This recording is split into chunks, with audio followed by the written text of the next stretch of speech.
나중에 결국엔 물때가 끼는데 관리가 용이하진 않아요. 예전에는 코너장들 많이 했어요. 가격도 되게 저렴한데 타일하고 만나는 이 부위에서 나중에 좀 관리가 힘들고 약간의 위치는 조정하는 게 그렇게 어렵진 않아요. 근데 변기는 추천을 드리진 않아요.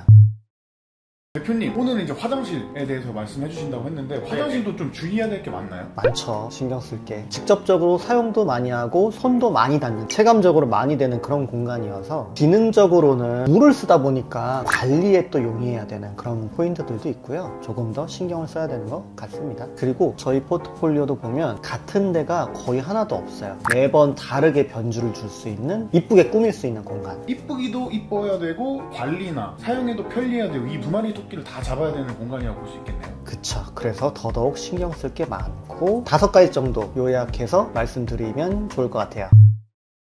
첫 번째는 타일의 사이즈에 대해서 얘기 드려볼게요. 아무래도 크면 좋죠. 왜냐면은 그 매지라는 줄눈 있지 않습니까? 그 라인들이 아무래도 많으면 많을수록 정돈되지 않아 보이는 비주얼적인 것도 있거니와 관리의 용이성도 매지 라인이 적으면 좋고요. 타일은 크면 클수록 웅장하고 그런 느낌이 있는 거는 같아요. 요약하면 크면 클수록 관리도 용이하지만 이쁘게 나오는 차이가 있습니다. 그럼 보통 강남 인테리어 하실 때 화장실 타일의 크기는 한 몇 곱하기 몇 정도가 되나요, 요즘엔? 기본적으로는 600x 600을 미니멈으로 깔고 시작하는데요. 타일 사이즈가 되게 다양해요. 8, 900짜리도 있고 1200, 1500짜리도 있고 600에 1200도 많이 쓰는 것 같아요. 대표님 취향은 사이즈 어느 정도가 딱 좋은 것 같아요?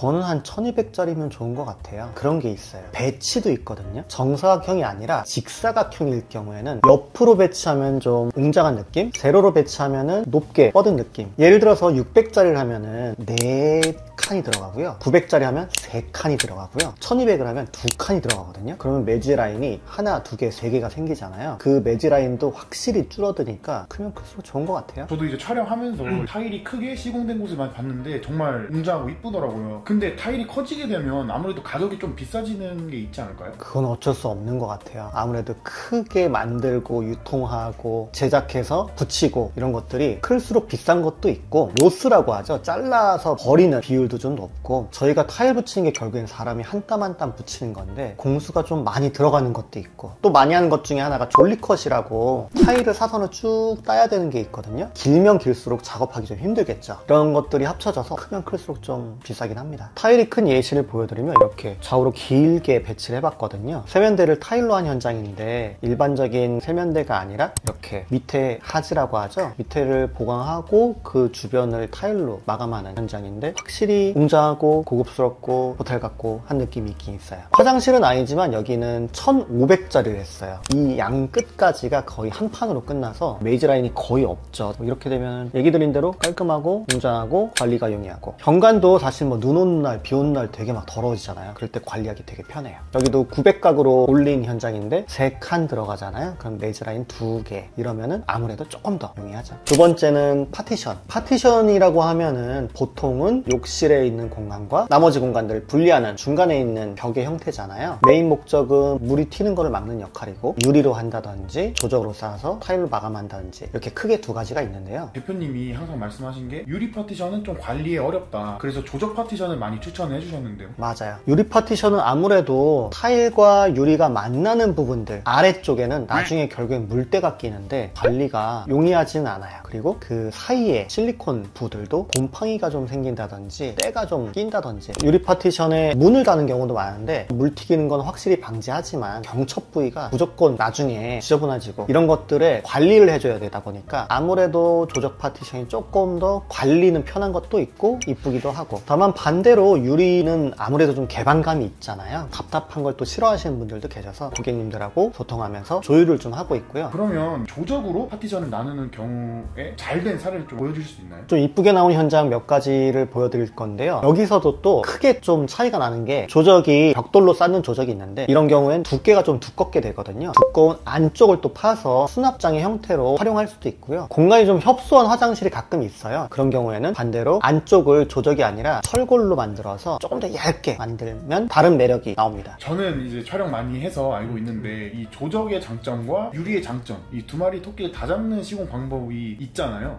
네, 맞아요. 저희가 시공한 사례에 소개시켜드리고 싶은 현장들이 몇 개 있는데요. 무리 마이티는 아래쪽은 조적으로 쌓고 위는 유리로 하면서 개방감도 살리고 관리도 용이하게 이렇게 하는 경우도 있고요. 아니면 또 반대로 한쪽은 조적을 하면서 옆으로는 유리로 배치해서 개방감도 살리는 이런 경우도 있고요. 이렇게 하면 약간 이 부분이 예술품 같은 그런 느낌이 나는 것 같아요. 그리고 샤워부스뿐 아니라 욕조에 있을 때도 조적으로 또는 유리로 이렇게 파티션을 쌓는 경우도 있어요. 세 번째는 수납장입니다. 요즘에 인테리어도 미니멀 이런 게 좀 대세잖아요. 그래서 수납장을 빼려는 사례가 많다고 좀 들었어요. 빼도 괜찮을까요? 장이라는 그 메인 목적은 수납인 건데 수건이라든지 각종 어떤 물건들을 넣을 수 있는 공간이 있으면 좀 줄여도 되는 것 같아요. 반대로 내가 수납장을 온전하게 많이 활용하고 싶으면은 장을 좀 크게 해야 되는 거고, 그래서 이것도 정답은 없고 필요한 만큼을 조절해서 반영하고 있습니다. 근데 현실적으로는 사실 수납할 게 은근 많아요. 수납장을 어느 정도는 좀 짜는 거를 권유는 드리긴 해요. 많이 하는 형태 중에 하나인데요, 세술하면서 거울을 보잖아요. 세면대 쪽은 좀 크게 하고 변기 쪽은 좀 작게 하고 이런 경우를 좀 많이 해요. 넓으면 플랩으로 올린다든지 슬라이딩으로 한다든지 해서 그 안쪽은 수납하고 겉은 거울로 하는 이런 장 많이 하고요. 밑에 젠다이까지 있으면은 더욱더 수납에 좀 효과적이죠. 근데 반대로 이게 한 칸이 너무 좀 크면은 열고 닫을 때 좀 불편한 게 있을 수는 있어서 선호에 따라서 좀 반영합니다. 아니면 이렇게 뒤에 간접 조명 들어오는 거울하고, 그럴 경우에는 수납이 거의 한 반으로 줄어들잖아요. 젠다이 연장을 가급적이면 꼭 추천을 드려요. 그래야지 그나마 수납을 조금이라도 늘릴 수 있으니까. 세면대 위에 수납장 말고 이 샤워 공간에서도 수납이 어느 정도 필요하잖아요. 예전에는 코너장들 많이 했어요. 손 닿는데 편하게, 시공도 편하고 가격도 되게 저렴한데 타일하고 만나는 이 부위에서 나중에 좀 관리가 힘들고 떼끼고 녹슬고 이런 것들이 좀 있거든요. 관리가 좀 불편하긴 해요. 벽면을 아예 좀 뚫어서 안쪽으로 선반처럼 만들던지 샤워부스 안쪽까지 젠다이 연장하는 경우가 되게 많아요. 그래서 이런 것들을 참고하셔서 수납을 어떻게 할지를 좀 고민해 보시면 좋을 것 같아요. 네 번째는 유가로 선정했습니다. 화장실은 물이 빠져야 되잖아요. 그래서 빠지는 부분을 유가로 처리를 하는데 이 유가의 모양이 화장실 디자인에 차이를 주는 것 같습니다. 요즘에 좀 이쁜 유가가 되게 많이 나온다고 들었는데 되게 이쁘지만 단점과 장점이 명확한 유가가 있다고 들었어요.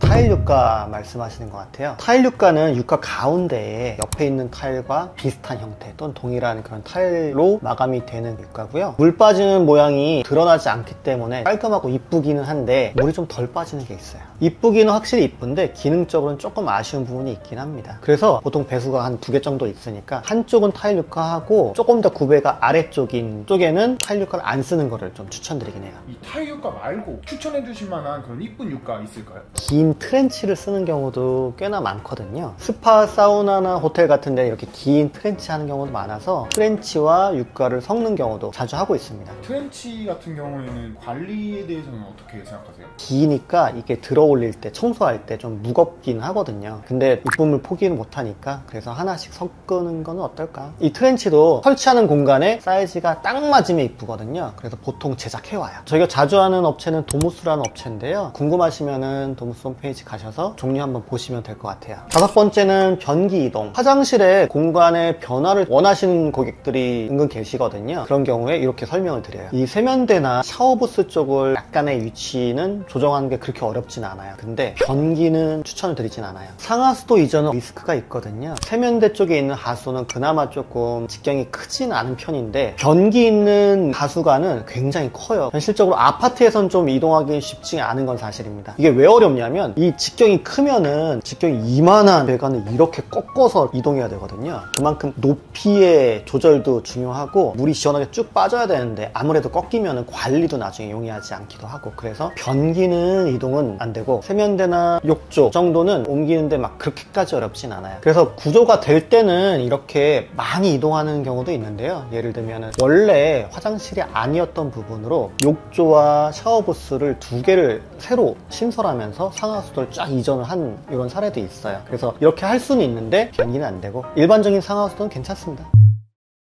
오늘은 화장실 인테리어 하실 때 주의해야 될 5가지에 대해서 말씀드렸어요. 이 외에도 다른 화장실 인테리어 관련해서 궁금하신 분들은 연락주세요.